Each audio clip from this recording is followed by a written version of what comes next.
Bienvenue à tous. Bonjour à tous. Super, bienvenue, allez plus loin, nouvel épisode avec notre cher Alex. Ça fait plaisir d'être là, ici, Anto. Super bien installé. Ça va. Donc aujourd'hui, les amis, on a un petit défi pour notre chère Marie. Et c'est moi qui vais lui faire un petit défi. On regarde. Est-ce que tu es prête? Bah écoute.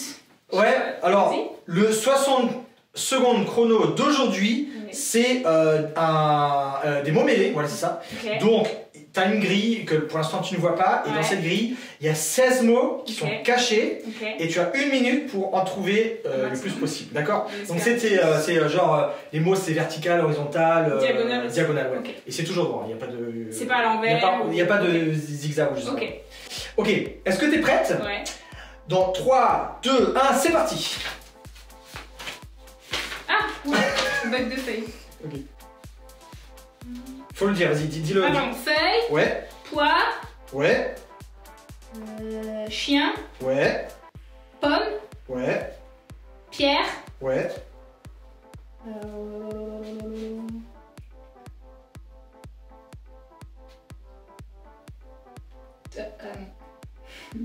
J'ai bugué. 30 secondes. Ah!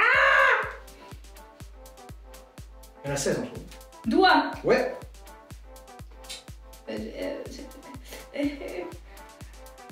Voiture. Ouais.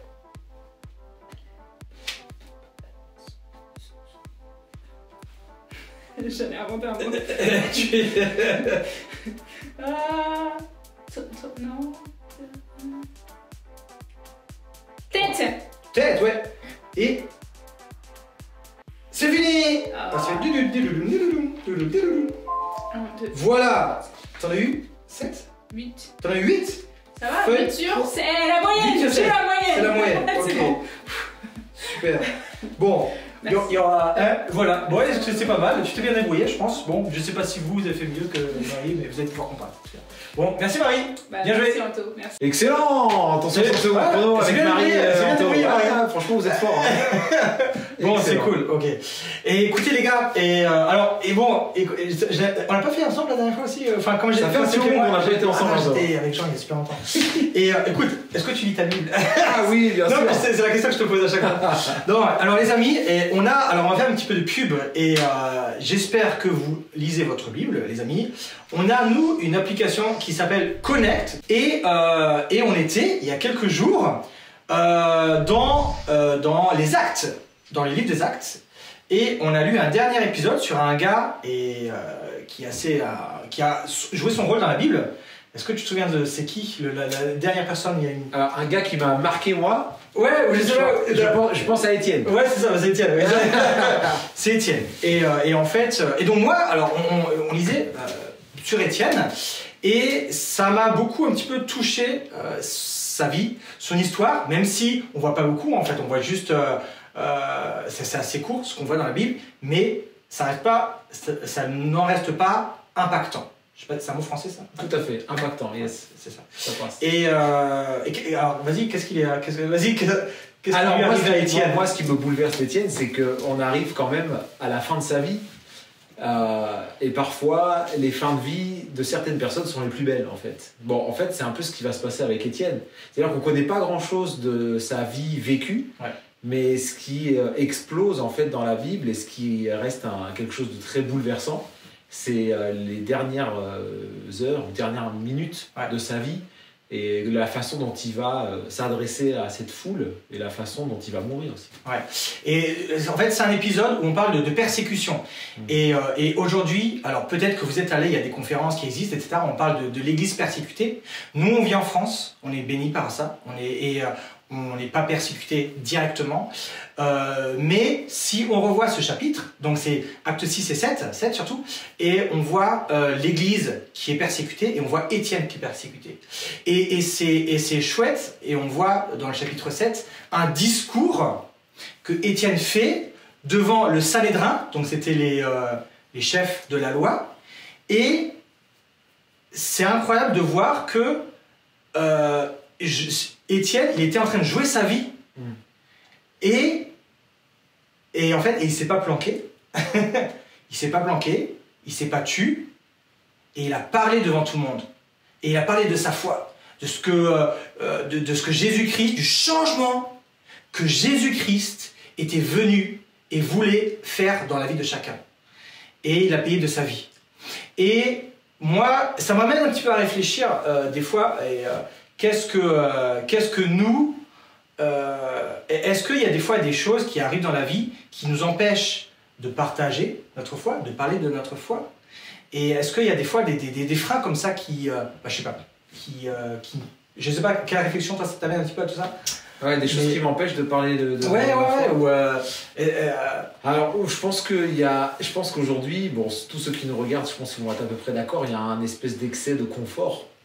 Que c'est vrai qu'on est tellement confortable ici en France et on peut partager notre foi librement, mais en même temps, on est aussi avec la laïcité, donc il y a ce défi aussi, et j'ai le droit de croire, et j'ai le droit aussi de ne pas croire, donc il ne faut pas que je te saoule avec ce que je crois, etc.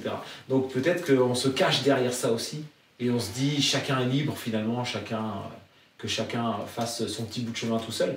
Mais bon, effectivement, je pense que cet excès de confort peut nous nuire, quoi, quelque part. Ouais, c'est vrai. Tu sais, bon, moi je pensais moi ça m'amène un petit peu à tout ça, à réfléchir. C'est magnifique de voir l'importance que Dieu avait pour Étienne. Et tu sais, quand Jésus quand il a marché sur terre, il a dit, il a parlé il a appelé les gens à le suivre, mais il disait que pour le suivre, on devait être prêt à abandonner ses pères, ses frères, etc. Et de manière pratique, Jésus ne disait pas forcément qu'il faut tout quitter dans la vie, mais ça mène à qu'on doit être, je ne sais pas si le mot c'est disposé, mais on peut perdre des choses à cause de notre salut, à cause de notre salut, à cause de notre vie en Christ, et qu'on peut être, et dans notre cœur, on doit être prêt à ce que cela arrive.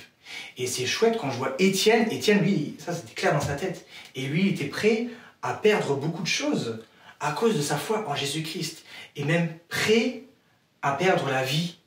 Et des fois, des fois quand tu penses dans notre cheminement avec Dieu, et des fois, je connais des personnes, des fois, ils écoutent l'évangile, mais ils disent, ouais, mais moi, j'ai pas... ou peut-être ils ont déjà une démarche avec Dieu, mais peut-être ils n'ont pas envie de...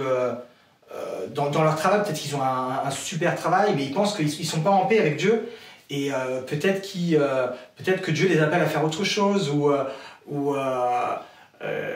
je sais pas, tu vois, des fois, ils ont des amis qui sont pas chrétiens, et c'est pas un mal en soi, mais ils ont une certaine influence en lui, et il pense qu'il devrait mettre une distance avec eux, une certaine distance, et il dit moi hors de question que je lâche, et du coup ça montre. Et moi, Étienne, c'est ça que j'aime beaucoup avec Étienne, il était prêt à tout laisser, il n'allait pas forcément tout laisser, mais il était disposé à faire en tout cas, et voilà, donc c'est ça que je trouve chouette. Ouais, à 100% quoi. 100%, ouais. Et il s'est pas posé trop de questions en fait, hein. Il a juste vécu sa foi à fond, d'une façon passionnée, et c'est vrai qu'il en a payé de sa vie. Alors aujourd'hui, nous, quand on vit notre foi passionnément, qu'est-ce qu'on risque quelque part? Enfin, je veux dire, aujourd'hui en France, peut-être on risque qu'on se moque un peu de nous, qu'on nous dise, écoute, peut-être je t'entendrai là-dessus une autre fois.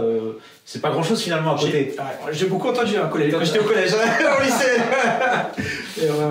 Donc je pense qu'il faut juste rester soi-même et rester fidèle à en fait ce qu'on a reçu, ce trésor qu'on a en nous, qu'on doit tout simplement partager, quoi.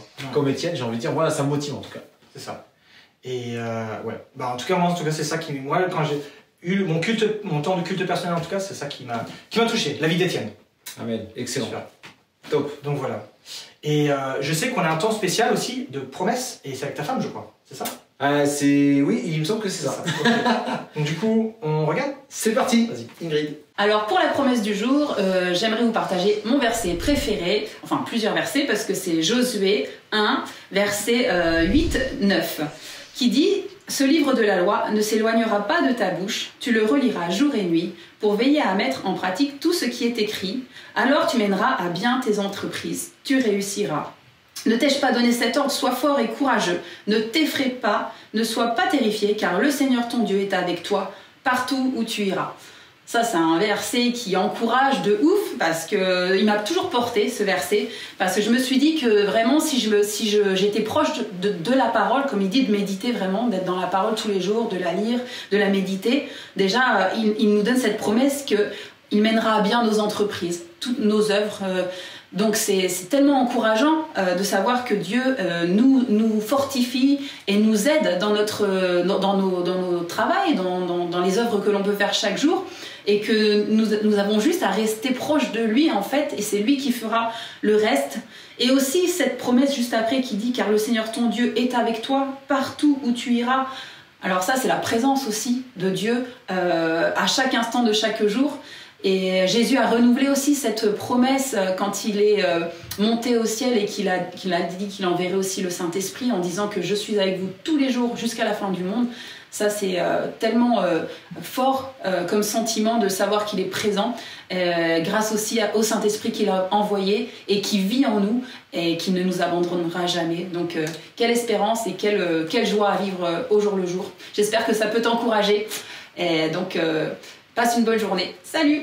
Super promesse d'Ingrid, merci beaucoup. Merci Ingrid. Avec Josué, Exact. magnifique. Ouais. Magnifique. Et on ne le dira jamais assez.